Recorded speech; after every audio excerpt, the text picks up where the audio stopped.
નમસ્કાર ખેડૂત મિત્રો, ખેડૂત પ્રયાસ ચેનલમાં આપનું સ્વાગત છે। આજે તારીખ 2 ઓગસ્ટ 2025 સવારના મહત્વના હવામાન સમાચાર ચેનલમાં નવા આવો તો સબસ્ક્રાઇબ કરી લેજો। રાજ્યમાં આગામી 7 દિવસ હળવાથી મધ્યમ વરસાદની હવામાન વિભાગે આગાહી કરી છે। અમદાવાદમાં થંડરસ્ટોર્મ સાથે હળવા વરસાદની આગાહી કરવામાં આવી છે। હવામાન વિભાગના મતે ઓગસ્ટ મહિનામાં સામાન્ય વરસાદ પડશે। માછીમારોને 4 અને 5 ઓગસ્ટના રોજ દરિયો ન ખેડવા સૂચના આપવામાં આવી છે। ગુજરાતમાં આગામી 7 દિવસ રાજ્ય પર વરસાદ લાવે તેવી કોઈ સિસ્ટમ એક્ટિવ નથી, જેથી ગુજરાતમાં વરસાદની આ સપ્તાહમાં શક્યતા ઓછી છે। દક્ષિણ ગુજરાતના કેટલાક જિલ્લામાં છૂટો છવાયો મધ્યમ વરસાદ પડી શકે છે। દક્ષિણ ગુજરાત અને તેના આસપાસના વિસ્તારમાં હળવાથી મધ્યમ વરસાદની આગાહી છે। ગુજરાતના દક્ષિણ ઝોનમાં કોઈક જિલ્લામાં ભારે વરસાદ પડી શકે છે, પરંતુ સાર્વત્રિક વરસાદની શક્યતા ઓછી છે। હવામાન વિભાગની મોડલ મુજબ ગુજરાતના સૌરાષ્ટ્ર અને કચ્છ વિસ્તારમાં પણ વરસાદની શક્યતા ઓછી છે। સૌરાષ્ટ્રના કેટલાક જિલ્લામાં સામાન્ય વરસાદ પડી શકે છે, જેમાં ભાવનગર, બોટાદ, ગીર સોમનાથ, અમરેલીનો સમાવેશ થાય છે। સૌરાષ્ટ્ર અને કચ્છમાં અતિ ભારે વરસાદની આગામી સપ્તાહમાં શક્યતા નહીવત છે। મધ્ય ગુજરાત, ઉત્તર ગુજરાત, પૂર્વમાં છૂટો છવાયો વરસાદ થઈ શકે છે। ઉલ્લેખનીય છે કે 10 ઓગસ્ટની આસપાસ ફરી ગુજરાતમાં વરસાદનું થોડું જોર વધે તેવું અનુમાન છે।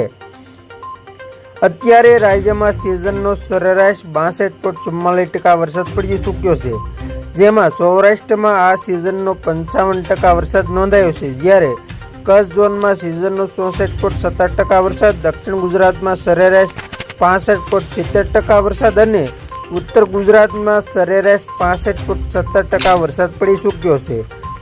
ભારે વરસાદને સંભવિત દરિયાઈ તોફાની પવનોની આગાહીને ધ્યાનમાં રાખીને આગામી 3 દિવસ સુધી માછીમારોને દરિયો ન ખેડવા માટે સ્પષ્ટ સૂચના આપવામાં આવી છે। આ સમયગાળા દરમિયાન દરિયામાં જવું જોખમી બની શકે છે। રાજ્યમાં 6 ઓગસ્ટ સુધી હળવાથી સામાન્ય વરસાદની આગાહી હવામાન વિભાગે કરી છે। આજે કેટલાક વિસ્તારોમાં ગાજવીજ સાથે વરસાદ થવાની શક્યતા છે। અમદાવાદમાં આજે ગાજવીજ સાથે હળવાથી મધ્યમ વરસાદની આગાહી છે। કેટલાક વિસ્તારોમાં ઝાપટા સાથે સામાન્યથી લઈ હળવો વરસાદ પડી શકે છે।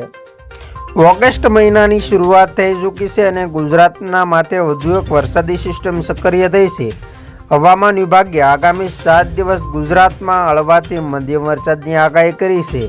શ્રીનગરથી બંગાળની ખાડી સુધીની મોન્સૂન ટ્રફ સક્રિય થતાં આગામી 24 કલાકમાં વીજળીના કડાકા ભડાકા સાથે વરસાદની શક્યતા છે। આ સિઝનમાં અત્યાર સુધી રાજ્યમાં સરેરાશ 27% વધુ વરસાદ નોંધાયો છે, જેના કારણે ખેતરો, ગામો અને શહેરોમાં પાણીનો કહેર વર્તાયો છે। 6 થી 10 ઓગસ્ટ દરમિયાન સૌરાષ્ટ્ર, મધ્ય અને દક્ષિણ ગુજરાતમાં સામાન્ય વરસાદની શક્યતા છે, પરંતુ ચોંકાવનારી આગાહી એ છે કે ઓગસ્ટના અંતિમ સપ્તાહમાં વૈશ્વિક સ્તરની હવામાન સિસ્ટમ બનવાની શક્યતા છે। અંબાલાલ પટેલે ઓગસ્ટના અંતિમ સપ્તાહમાં વૈશ્વિક લેવલની હવામાન સિસ્ટમ બનવાની આગાહી કરી છે। આના કારણે મુંબઈ અને મહારાષ્ટ્રમાં ભારે વરસાદની સાથે સૌરાષ્ટ્રના કેટલાક ભાગોમાં પૂરની શક્યતા જોવાઈ રહી છે।